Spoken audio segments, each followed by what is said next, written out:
Welcome to ComfortTV.channel news, bringing you verified and balanced news from Nigeria and around the world. My name is Faith Kevin. Thanks for joining us.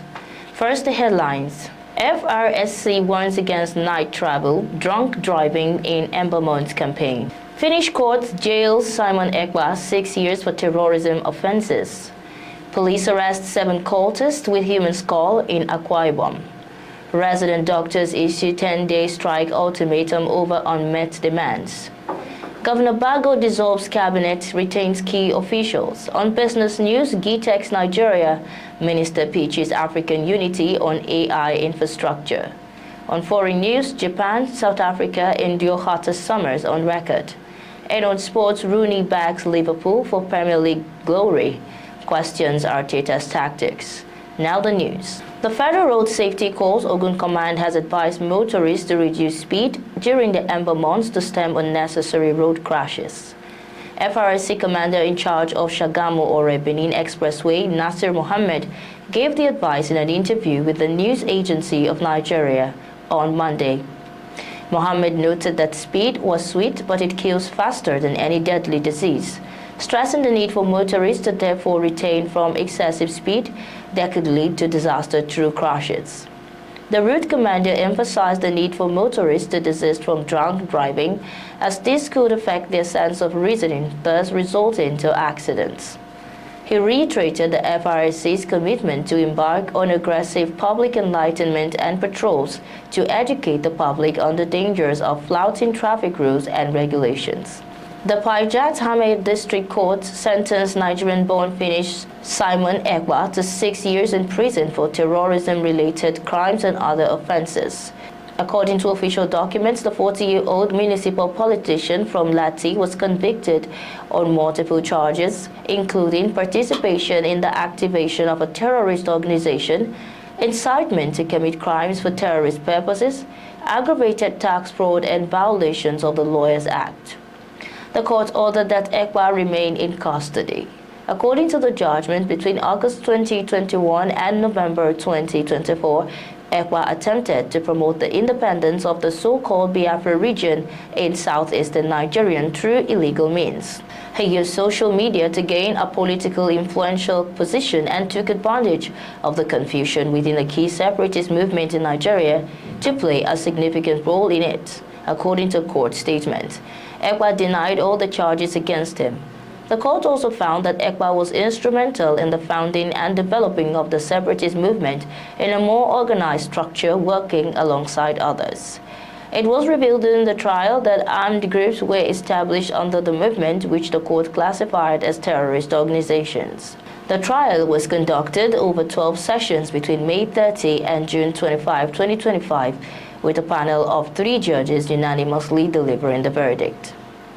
Operatives of the Akwa Ibom State Police Command have apprehended 7 suspected cultists over cult-related attacks in Ikotosura, Ikotekbene local government area of the state. The suspects, believed to be members of the proscribed Ku Klux Klan's confraternity, were arrested with a human skull. This was contained in a statement by the command's public relations officer, DSP Timfon John, in Uyo on Monday. John said the arrest followed a complaint received by a student of the Akwa Ibom State Polytechnic Ikotosura on August 25, 2025, that he was ambushed and attacked by members of the gang. She said that the victim, who had renounced his membership of the terror group, was unconscious after the attack, adding that his Android phones and 41,000 naira cash were stolen from him. The statement reads that operatives of the command has arrested 7 suspects. Acting on the report, police gathered intelligence and launched an operation that led to the arrest of the 7th suspect. She listed the suspects to include Douglas Ambe Esikene, Stephen Asukwo Efyong, and Xavier Danny Akwan. Others include Emmanuel Friday Umo, Augustine Uduak Okon, Mary Ating Asukwo, and Itohowo Christopher Uko. The command spokesperson said during a search of their hideout, 1 locally made shotgun, 7 live cartridges, 1 fresh human skull, a bottle containing a substance suspected to be black oil, and a bottle of Guyanese oil believed to be for ritualistic purposes were recovered. She disclosed further that the command had commenced an investigation into the incident, adding that efforts have also been intensified to apprehend other members of the gang and make more recoveries. The Nigerian Association of Resident Doctors (NARD) has issued a fresh 10-day ultimatum to the federal government and other relevant authorities, warning of an imminent nationwide strike if its outstanding demands are not addressed. The resolution was contained in a communique signed by NARD President Dr. Tokwe Osundara, General Secretary Dr. Oluwashola Odubanko, and Publicity and Social Secretary Dr. Omoha Amobi, following an extraordinary National Executive Council (ENEC) meeting held virtually. The association recalled that it had earlier given a 3-week ultimatum in July before extending the deadline by another 3 weeks to allow for further dialogue with stakeholders. However, it expressed disappointment that the government has yet to fulfill its promises. According to NARD, many resident doctors are still unpaid for their 2025 Medical Residency Training Fund (MRTF). It also decried the failure to settle 5 months arrears from the 25 to 35% consolidated medical salary structure CONMES review, along with other long-standing salary arrears. The doctors further condemned the non-payment of the 2024 accoutrement allowance, as well as what they described as the unjust downgrading of membership certificates of the West African Colleges of Physicians and Surgeons by the Medical and Dental Council of Nigeria, MDCN. They also faulted the persistent delay in issuing certificates to successful candidates by the National Postgraduate Medical College of Nigeria, NPMCN. On state-level issues, NARD criticized the Kaduna State government for failing to honor agreements with members at Barau Diko Teaching Hospital, despite signed memoranda of understanding. It also accused the Oyo State government of neglecting the welfare concerns of doctors at Lautech Teaching Hospital of Bomosho, where an indefinite strike is ongoing. While commended states that have paid the 2025 MRTF, the ENEC demanded immediate action from the federal government and state governors. Among its key demands are immediate payment of the 2025 MRTF to all eligible resident doctors, settlement of outstanding 5 months arrears of CONMES and other salary backlogs, payment of the 2024 accoutrement allowance, and commencement of specialist allowance payments to all doctors. Others are the restoration of recognition for the West African Postgraduate Membership Certificate by the MDCN, prompt issuance of membership certificates by the NPMCN, and implementation of the 2024 CONMES in Kaduna State and resolution of welfare concerns in Oyo State. The communique stressed that all state governors must prioritize the welfare of the doctors to curb emigration and ensure industrial harmony in the health sector. Governor Umaru Bago of Niger has dissolved the State Executive Council effective immediately. Mr. Ibrahim Bologi, Chief Press Secretary to the governor, disclosed this in a statement issued on Monday in Minna. According to the statement, the governor announced the dissolution of the cabinet during the State Executive Council meeting. Bologi said that the governor appreciated the outgoing cabinet for their service to the state and wished them well in their future endeavors. He said that Bago, however, retained key officials, including the Secretary to the State Government, Chief of Staff, Deputy Chief of Staff, and other principal officers in his office. The Director General of the Budget Office of the Federation, Dr. Tanimu Yakubu, has clarified the controversy surrounding the siting and distribution of federal government projects across the country, following claims that Lagos State alone had cornered a disproportionate share of President Bola Tinubu's approvals. Yakubu, in a statement titled Northwest, the lion's share of Tinubu's project, dismissed the narrative that Lagos received 3.9 trillion naira worth of projects, describing it as misleading and politically motivated. According to him, a breakdown of the figures showed that only 1.2 trillion naira were Lagos-specific projects, such as airport fencing, Carter Bridge rehabilitation, and other localized upgrades. The remaining 2.7 trillion naira, he explained, are national infrastructure projects, particularly highways and transport corridors that pass through Lagos but serve the entire federation. Contrary to viral claims, Yakubu disclosed that the Northwest region is the single largest beneficiary of President Tinubu's federal project approvals. Yakubu noted that the figures leave no doubt that the Northwest and not Lagos holds the lion's share of projects under the Tinubu administration. Yakubu noted that the president has not forgotten the pivotal role of the Northwest in his election and has responded with deliberate investments in the region. He pointed to the revival of the long-abandoned Kaduna power plant, 255 megawatts, the ongoing Kaduna-Kano Expressway, the Kano-Maiduguri Highway, the Sokoto-Ilela corridor, and new investments in education and security infrastructure as evidence of the administration's commitment to the region. Hundreds of youths converged in Kafin Hausa town, the headquarters of Kafin Hausa local government in Jigawa State, in support of President Bola Ahmed Tinubu. They also sensitized the community on his good policies. The political gathering was organized by an All Progressives Congress APC chieftain and former special assistant to Jigawa Governor on Health, Zakari Sidi Kafin Hausa. It coincided with the Kafin Hausa community's celebration of honoring the chieftain of the ruling All Progressives Congress APC on commitment to developing the community, town, and the entire local government area. Hausa said that the gathering was to declare support for President Tinubu and Vice President Kashim Shettima ahead of the 2027 general elections. He explained that Tinubu deserved the second term to continue with several developmental policies and programs across all parts of the country. The APC chieftain maintained that Nigeria is lucky to have President Bola Tinubu at a critical time that needs boldness, experience, and popularity. Hausa expressed happiness for the honor and promised more to the community and the entire local government area. The Nigerian government has threatened to disconnect generation companies connected to the national grid in the country over their refusal to implement free government control across their generating units. According to the federal government, the move was to prevent national grid collapses. The Nigerian Electricity Regulatory Commission (NERC) disclosed this under an order number which takes effect on 1 September 2025.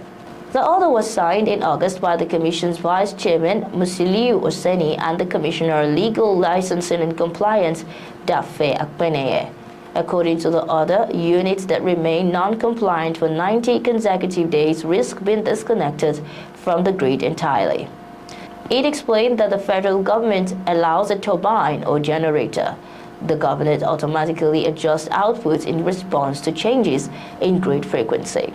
The African Democratic Congress in Ekiti State has berated the All Progressives Congress in the state for alleged political motivated violence and attacks on opposition party members ahead of the 2026 governorship election. ADC State Chairman Ilisomi Omalayo, in a statement in Ado-Ekiti, accused the APC of desperation, saying that the ruling party was pushing the state towards chaos ahead of the election. But the APC State Publicity Secretary Segun Dipe countered ADC's elections allegations as noise of attention-seeking starters who were green to Ekiti politics and accused the opposition party importing insecurity into the state and attempting to create an atmosphere of artificial crisis. The ADC State Chairman Omolayo mentioned the disruption of a meeting of his party members in Ikere Ekiti, alleging that armed thugs invaded the gathering, unleashed mayhem on citizens, injured some persons, vandalized vehicles and motorcycles, and carted away personal belongings. He described the incident as a reckless abuse of democracy and a deliberate attempt to silence opposition. ComfortTV.channel news continues shortly with business, foreign, and sports news. Stay tuned.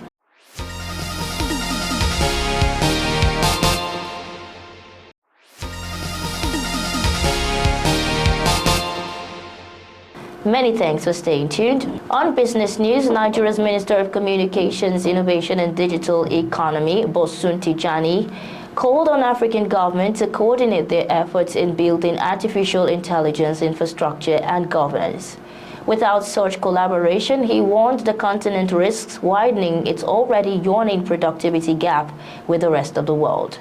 He made the remark at the inaugural GITEX Nigeria Summit 2025, a four-day technology event aimed at accelerating digital transformation and innovation across the country. The event, running from September 1 to 4 in Abuja and Lagos, is being supported by the Ministry of Communications, Innovation and Digital Economy and the National Information Technology Development Agency. He drew parallels with agriculture, where Nigeria produces about 2.5 tons of maize per hectare, compared to 6 tons in South Africa and 12 tons in Brazil. The difference, he said, lies not in land or rainfall, but in productivity gains supported by technology and AI-driven precision farming. Tijani outlined 4 pillars for Africa's AI future: balancing sovereignty with shared governance, equipping young people with technical skills, digitizing local realities to build relevant data sets, and investing collectively in infrastructure such as connectivity, compute power, and clean energy. He warned that unless African data sets spanning language, health, and agriculture are digitized, the continent will remain dependent on foreign AI models trained on data that does not reflect the country. The Abuja sessions will be followed by the Tech Expo and Future Economy Conference on September 3 to 4 at the Echo Hotel Convention Center in Lagos, alongside a startup festival at the Landmark Center. On infrastructure, Tijani stressed that no single country can carry the financial burden alone. According to Tijani, AI depends on 3 things: connectivity, compute, and clean energy. Speaking at the event, Executive Vice President of Dubai World Trade Center and CEO of Kaun International, Trixie Lormirmand, highlighted the role of global collaboration in Africa's digital economy. She said partnership between Nigeria and international players could drive innovation, attract investment, and help position the continent at the forefront of the global technology landscape. On foreign news, Japan and South Korea sweltered this year through the hottest summers since records began. Temperatures the world over have soared in recent years as climate change creates ever more erratic weather patterns. Japan's average temperature between June and August was 2.36 degrees Celsius above the standard value, which marked the hottest summer since records began in 1898, according to the Japan Meteorological Agency. It was the 3rd consecutive summer of record-level high temperatures. During the same period in South Korea, the average temperature was 25.7 degrees Celsius, the highest since data collection began in 1973.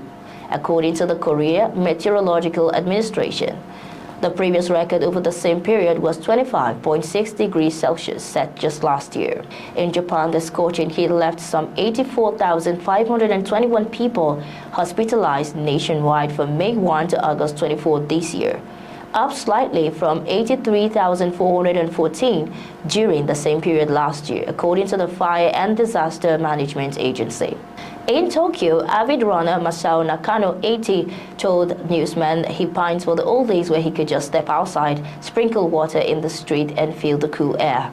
Still on the foreign scene, a hiker in the Austrian Alps has died after a herd of cows trampled him and his wife while they were walking their dog on a forest road, according to local police.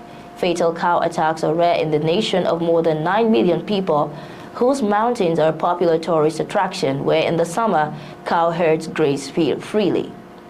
The 85-year-old victim and his partner, 82, were hiking toward a mountain hut in Ramsau and Dacian in Austria province when the incident occurred. Hikers in the area and people running the nearby refuge hut witnessed the attack, administered first aid and alerted emergency services, with the couple being taken to the hospital. At a hospital in Salzburg, the man died shortly before he could undergo emergency surgery. Local prosecutors are investigating the exact circumstances of the attack, pending an autopsy. And on sports, Rooney backs Liverpool for Premier League glory. Questions Arteta's tactics. Wayne Rooney has suggested that the current season could be a make-or-break moment for Arsenal manager Mikel Arteta, with expectations mounting for him to secure a trophy. This comes after Arsenal suffered a 1-0 defeat to Liverpool on Sunday, where Dominic's brilliant free kick sealed the win for the hosts. According to Sports, Rooney was speaking on the Wayne Rooney Show, where he was asked if the season is a defining one for Arsenal. He's been backed with significant funds to bring in new players, and he believes the board and fans will expect him to challenge for the Premier League title. But the former England and Manchester United forward thinks Liverpool remains the favourite to win the Premier League this season. Rooney added that he thought Arsenal should have shown more bravery at Anfield rather than setting up for games. Still on sports, Werder Bremen are in talks to sign Victor Boniface on loan from Bayer Leverkusen. According to reports, Florian Plettenberg, Werder Bremen have already established contact with Leverkusen to get the deal done. Boniface was on the verge of sealing a move to AC Milan last week, but the Rossoneri pulled out of the deal, citing concerns over his fitness. The striker returned to training last week but was left out of Leverkusen's matchday squad for last weekend's 3-3 draw with Bremen. Bremen are in need of more firepower up front after their disappointing start to the new season. They are yet to record a win in 3 games across all competitions this term. And that's ComfortTV.channel news. But before we go, here are the headlines. FRSC warns against night travel, drunk driving in Embermont's campaign. Finnish court jails Simon Ekpa 6 years for terrorism offences. Police arrest 7 cultists with human skull in Akwa Ibom. Resident doctors issue 10-day strike ultimatum over unmet demands. Governor Bago dissolves cabinet, retains key officials. On business news, Gitex Nigeria minister pitches African unity on AI infrastructure.